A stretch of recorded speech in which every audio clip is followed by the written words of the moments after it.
عیسائیوں نے گانا بجانا شروع کر دیا اور حتیٰ کہ نوبت رقص تک جا پہنچی۔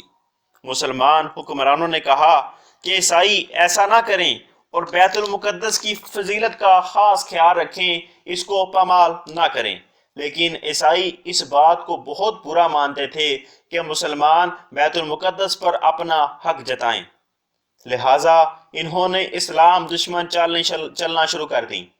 اس بات پر مسلمانوں نے عیسائیوں کے خلاف سخت اقدامات شروع کر دیے، جس کے نتیجہ میں دوسری طرف صلیبیوں کے راہ پیٹر نے لوگوں کو من گھڑت داستانیں سنانا شروع کر دیں اور لوگوں کے دلوں میں مسلمانوں کے خلاف نفرت پیدا کر دی۔ برطانیہ، اٹلی، یونان، جرمنی اور دوسرے ملکوں میں ان کی جھوٹی داستانوں کو بڑی ہی پذیرائی ملنے لگی۔ اس نے مختلف علاقوں میں جا کر مسلمانوں کے خلاف زہر اگلنا شروع کر دیا۔ 1095 میں فرانس میں کانفرنس منعقد کی گئی، جس میں عیسائیوں کو مسلمانوں کے خلاف لڑوانے پر اکسایا گیا۔ انہوں نے صلیبی جنگجو تیار کیے اور یہ گروہ جوک در جوک یروشلم کی طرف بڑھنے لگے۔ دوسری طرف مسلمان آپس میں لڑنے کی وجہ سے انتہائی منتشر ہو چکے تھے اور اپنا دفاع کمزور کر چکے تھے۔ 45 دن کے بعد ہتھیار ڈالنے پڑے۔ دوسری طرف عیسائیوں نے مسلمانوں کا خوب خون بہایا۔ عینی شاہدین نے بتایا کہ یروشلم کے بازار مسلمانوں کے خون سے رنگے جا چکے تھے۔ پورے شہر میں مسلمانوں کی لاشیں تھیں۔ مورخ بتاتا ہے کہ ایسی سفاکیت اور ظلم و بربریت کی داستان پہلے کبھی نہ دیکھی گئی۔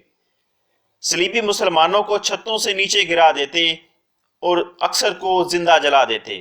عیسائیوں کا سلوک بہت ہی برا تھا۔ مسجدیں لاشوں اور دیگر انسانی اعضاء سے بھری جا چکی تھیں۔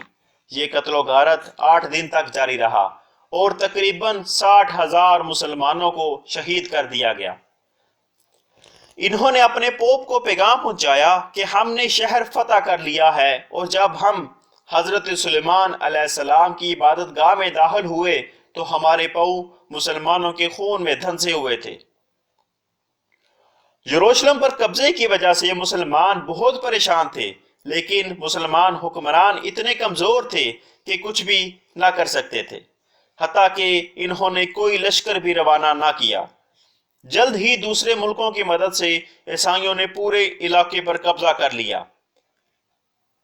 اس کے ساتھ مسلمانوں کے عظیم علوم و دانش کے فن اور علم کے موتی بھی ضائع کر دیے گئے، جس میں تقریباً 30 لاکھ کتب موجود تھیں۔ پہلی صلیبی جنگ کے بعد مسلمانوں کو منظم کرنے کی بہت کوشش کی گئی، لیکن ایسا نہ ہو سکا۔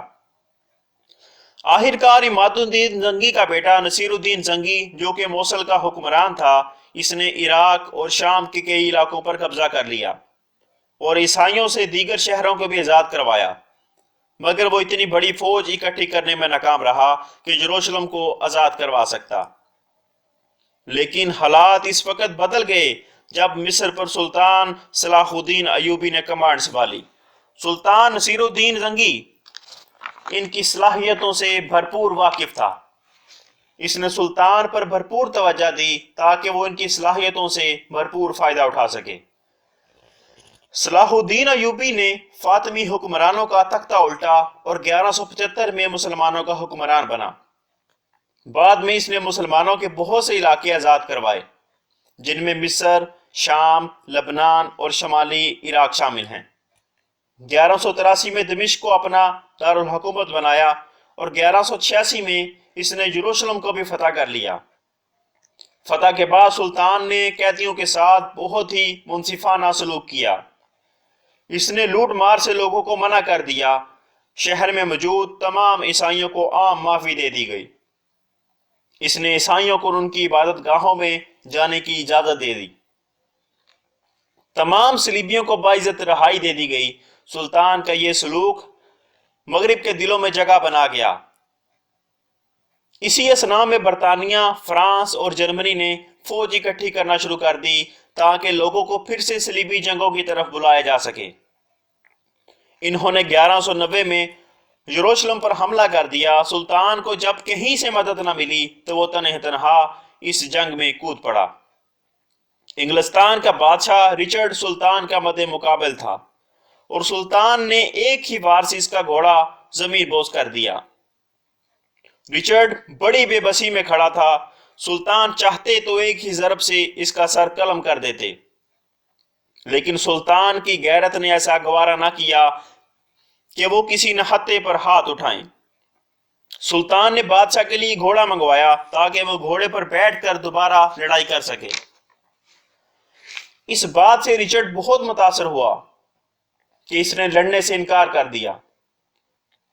دونوں نے معاہدے کیے جن کی روح سے دونوں ممالک کے باشندے آزادانہ طور پر بیت المقدس میں مقدس مقامات کی زیارت کر سکیں گے۔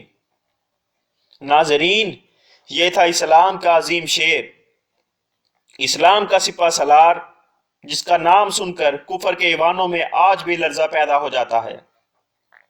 اللہ سلطان صلاح الدین ایوبی پر کروڑوں رحمتیں نازل کرے اور ان کے درجات بلند کرے، اور اسلام کو ان کی طرح کے مزید سپہ سالار عطا کرے جو ہر لمحہ مسلمانوں اور دین اسلام کی سربلندی کے لیے کوشاں رہیں۔ ناظرین، اگر آپ کو ہماری یہ ویڈیو پسند آئے تو اسے لائک ضرور کریں اور ہمارا چینل سبسکرائب کریں اور زیادہ سے زیادہ شیئر کریں اور کمنٹ میں اپنی رائے سے آگاہ کریں۔ بہت مہربانی، شکریہ۔